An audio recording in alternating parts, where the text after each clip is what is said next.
Okay, welcome back to the Eventone Wireless Systems tutorial series. As I had mentioned in the previous video, we are going to touch on all the aspects of Sellsy. Sellsy is our CRM system. This is where pretty much everything happens, from entering in contacts to writing quotes to helping you with your day in, day out tasks and how you have to operate. People you have to call, emails you have to send, people you have to reach out to. It's all done in this system. The last video was just a quick overview of what Sellsy is and all the different parts of it. Today we're going to get into actually creating a contact. Actually, it'll be a client, potential client form, and writing up a quote. So let's start. Before you write up a quote, the first thing you have to do is create a contact or a client. One of the kind of weird little things about Sellsy is it will not allow you to write a quote for someone who is just a prospect. The only way you can write up a quote is if if this person who called is an actual client. So if someone calls in, they need a quote, the first thing you have to do is go over here to the left to contacts. You see it over here? As soon as you drop your mouse over contacts, this all opens up. These are all the different things you can do with contacts. Add a client, client list, add a prospect, prospect list. So we're going to add a client. Hit add client. I'm going to end up adding a client in here that we've already got in the system, and then I'll just delete it later. But it's the same one that I used for the training video for the Federal Express shipping label. It's a company called Evention. They've been with us for a very long time. We do a considerable amount of work with them throughout the year. So we start, first of all, let's go back. When you come over here, you add client, you click on add client, it brings you to this screen. Now, if you just want to add an individual, say somebody's calling you and they're throwing a backyard party and they just need a couple of radios for their security people, and you don't want to go through all of this, with a company, you just click individual. And you can just put in their name and information. We rarely, if ever, do that, but I wanted to at least show you that. So we'll unclick that and go back to the screen. All right, so we're going to start with, as I said, Evention, Evention, Evention. It's going to ask you for a reference. We don't have to bother with that right now. Website, www.evention.com. Phone number, you look up their phone number. I happen to know his by heart, 444-778. 7789. I don't need to sell. The gentleman's name who were in contact there at Evention is a guy named Warren Schneider. His email address is wschneider@evention, evention.com. That is the initial company information. The next part of adding information to your contact is the contact himself. His name is Warren Schneider. By the way, please be cognizant of the fact that you can do Mr., Mrs., or Ms. We always do Ms. Say her name. Say you were dealing with his wife Beth. I don't think she'd appreciate being addressed as Mr. Beth Schneider. So make sure you make the changes here. Mr. Warren Schneider. He is the owner. You would put things like manager, director of production, event organizer, event supervisor, whatever their position is. It's usually in their email. Again, it's going to ask for his email again.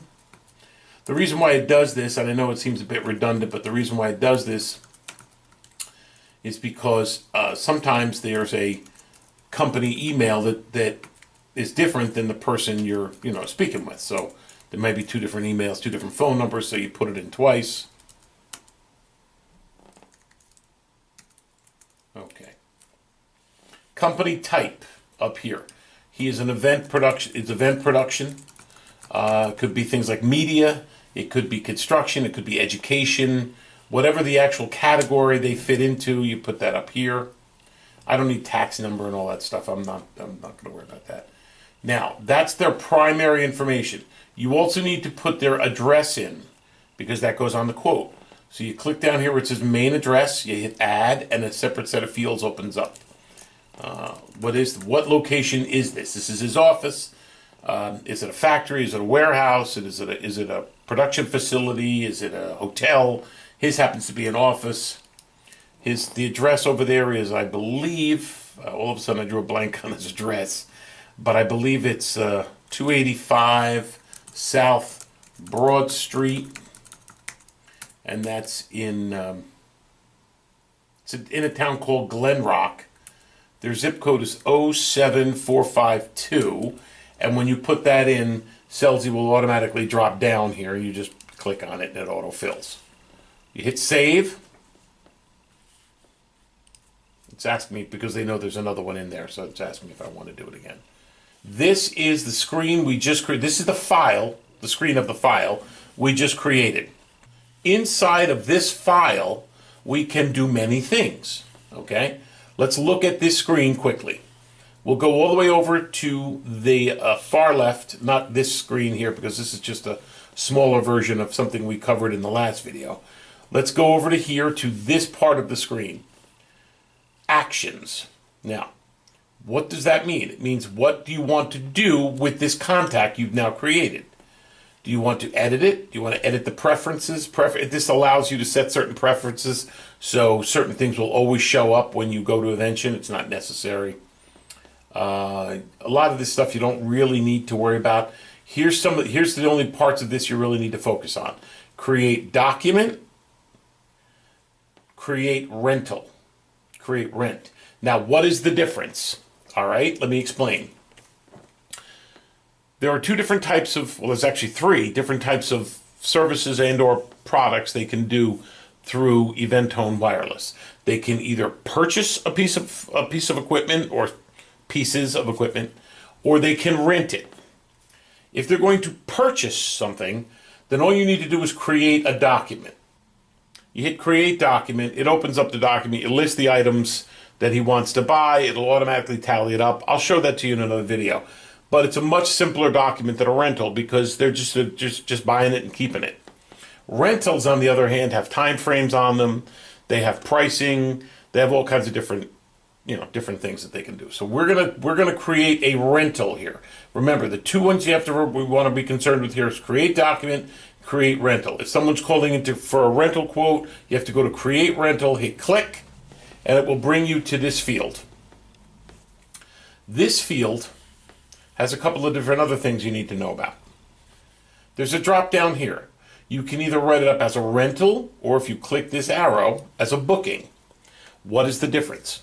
A rental is an actual rental. They're definitely going to do it. They want to write it up. They want to pay for it. They need the equipment.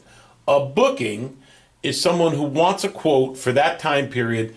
It's not definite yet. They're still kind of trying to decide. They got to send it up the food chain. They got to talk to their mother. I don't know, whoever they got to talk to. What we like to do is always write everything up as a rental. We can always delete it later if it isn't, but if we write it up as a rental, it will show up on the schedule.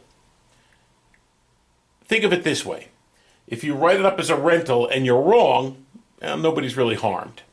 If you write it up as a booking and it was supposed to be a rental and they were supposed to get the equipment and you didn't deliver it, that's a problem. So just for safety's sake, we write it up as a rental.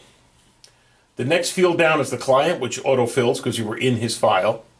The next thing down are the dates for the rental. There are two calendar dates in here. So let's just say we click on this calendar and it drops down a calendar. So let's just say that we have a rental and he needs it on, I don't know, the 31st of May to the 3rd of June, okay? Now, people say, well, that's 3 days. No, that's 4 days. The 31st, the 1st, the 2nd, and the 3rd. Those are the days they're renting them. The next part of this is to come down here where you see products, and now you have to fill out whatever products they want to rent. Much of the rental catalog has been input into the system. So what you want to do is you want to start by typing in 2 or 3, actually it's got to be a minimum of 3 bits of information about what you're trying to rent. So he likes to rent the CP200 analog radio. So if you type in CP2, well, let me go there. Here we go. If you type in CP2, it will drop down a brief menu of all the different things that you can rent that are tied to the CP200. Now, if you come here, you have to read all these. You have to make sure you're putting the right stuff in. CP200 16 channel 4 watt. That's the input for the CP200 radio. So you click on that. What it will do is it will automatically begin to disperse it into the fields down here. The next thing that goes into every rental for any radios is a battery. So you put battery in, and it will drop down all the different batteries that you can rent. Motorola CP200 battery. You click that, it will drop it right underneath it. Now, here's the unique part of writing up an order. We catalog on the order for the client every piece of equipment that they are renting from us. So it's not just the radio. The radio is a shell. It's just the radio itself. The battery that's attached to the radio needs to be inventoried as part of the rental. Why? Because people separate them sometimes, and you'll get 20 shells back on an order, the radio shells, and 18 batteries because they lost the batteries. So you want to absolutely make sure that if, say, they're renting, let's go over here and say they're going to rent 10 radios. You put in 10 radios. You have to put in 10 batteries. These batteries are the batteries that are part of the radio. These are the ones that are attached to the radio. You do battery again here. Now the next battery that you're going to input are the spares. With every order, a client gets not only, say, 10 radios, or however many radios they ordered, but they get a percentage, roughly 20 to 30% of the radios in batteries. So if we say 30% of a 10 radio order, we'll say 3 spare batteries. Okay? Come over to here again. With every radio order, along with the radios and the batteries, the client needs a bank charger, a multi-charger. So you come over here, you type in the word charger, and all the different chargers that we rent come down. 6-port Motorola CP200 multi-charging charger station. Click that. That drops down here. Now, it is not an exact science. The client is renting 10 radios. The chargers come in 6-port delineations. So, unfortunately, it's rare. It does happen, but it is rare that the client is going to receive the exact amount of ports to radios. It just doesn't work like that. If you send them two chargers, you're going to have 12 ports for 10 radios. You really don't want to do that because you have to realize that, one, the client's not going to use all the ports, and two, if you're going to deliver or if you're going to ship these items, which we do a lot of shipping here, the chargers are probably the heaviest thing you can ship. So you have to try to, keep the ship weight down a little bit to save the company on shipping. These 4 items, the radio, the battery that's attached to the radio, the spare battery, and the chargers, are in every single order you will write up. There has to be the radios, the batteries attached to the radios, spare batteries for the radios if the batteries they have, die, and then a charging bank for them to recharge the radios at the end of the day, or if they need to charge it during their event.